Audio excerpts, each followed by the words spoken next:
After making a campaign promise to root out nepotism, Angola's new leader turned his sights Wednesday on the oil industry, ousting his predecessor's daughter as head of the nation's largest company.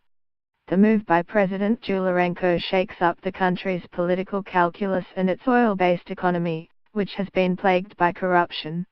The state oil company, Angola, has long been viewed as a vehicle for promoting the interests of former President José Eduardo dos Santos, who ruled the country for 38 years.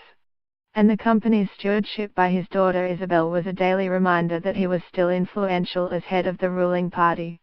But Mr. Lourenco vowed during his campaign to distance himself from President dos Santos, and he did so on Wednesday with a flourish, dismissing not only Ms. dos Santos but the company's board as well. There was no sign that traders thought the change in leadership would reduce Angola's oil output, the second highest in sub-Saharan Africa after Nigeria's. Oil prices drifted lower on Wednesday after rising last week in large part because of concerns about potential instability in Saudi Arabia.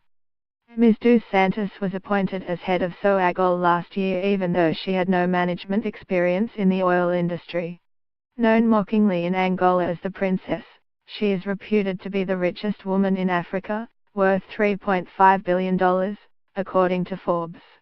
Her business interests ranged from diamonds to banking to cell phones. A group of 12 influential lawyers led by David Mendes, an independent member of the National Assembly, had sought to remove her from her position, claiming she was put in place to bury evidence of her father's embezzlement at the company before he left office in September. Mr. Mendes applauded the change and called on the government to investigate Ms. dos Santos' management of the company. President Lourenco had already dismissed the heads of several other state companies, including the 3 state-owned media companies. It's probably early to tell if this is the introduction of transparency to Angola or just a changing of the guard, said David Goldwyn, who was the State Department's top energy diplomat in the first Obama administration.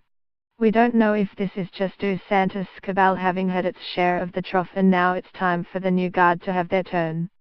Angola is not only the dominant player in Angola's oil industry, but also a provider of telecommunications services, radio transmission and air transportation.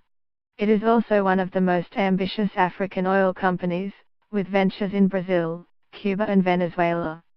Angola is a partner with some of the biggest international oil companies, including ExxonMobil, Chevron and BP.